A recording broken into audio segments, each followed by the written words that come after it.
Nó chọn cái âm nhạc đó nè nha.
Không mới lên tivi đâu.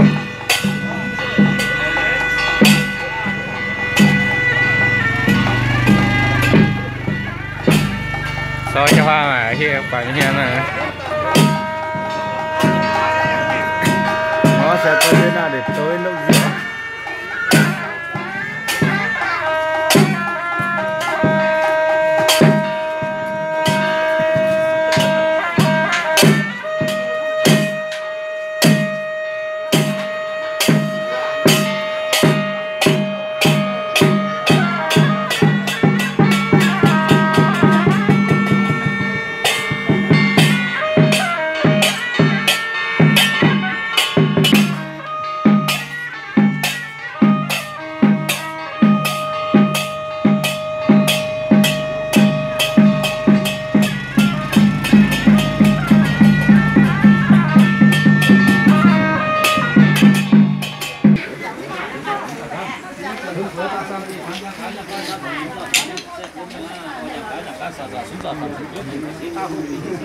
đó ta cao được quê ta cao bảo đảm đó những phút cao ta sẽ mà đã được chuyên trong phút là hai xe tự nhiên hi của tài sản là sao đó là do mình xây giao tiền và sẽ ta vẫn thu ba những phải hi sĩ bản thân đi ba cái hi sĩ bây giờ ta hi sĩ ta lớn và sẽ ta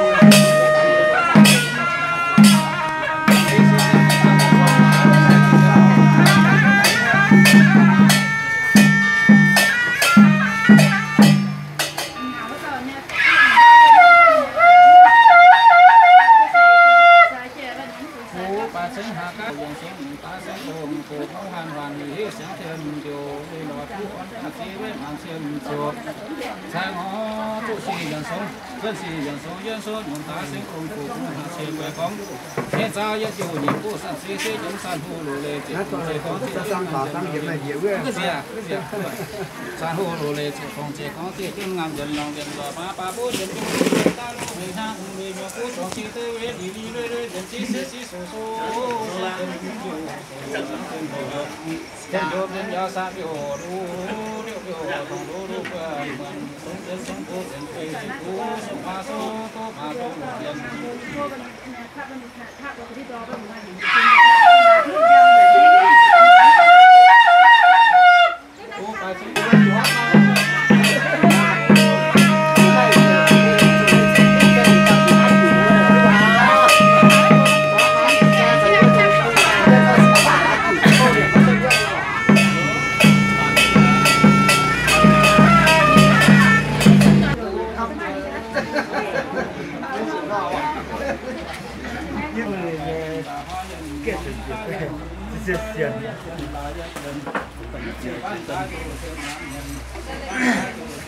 có phải nữa sẽ cha chọn tâm tư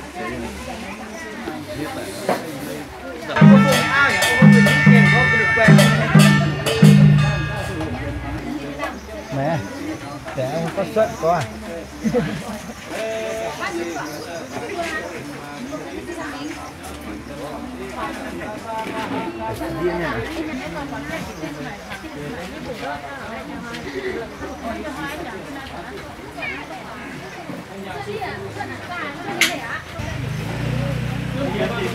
nó mì mà nó có phủ gang mà nó là chim cơ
bữa pháo kinh rồi nhà văn hóa du lịch Sapa này các bạn này.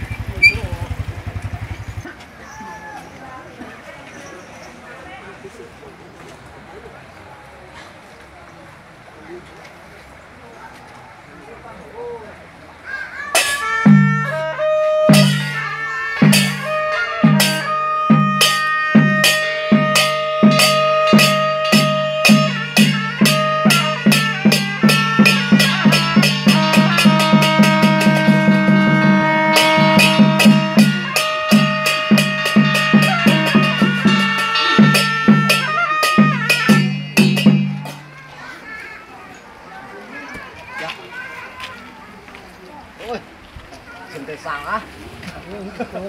Chuyện để mà. Có thể tôi một khúc chuyện mở. Mình có một mình. Chuyện để sang.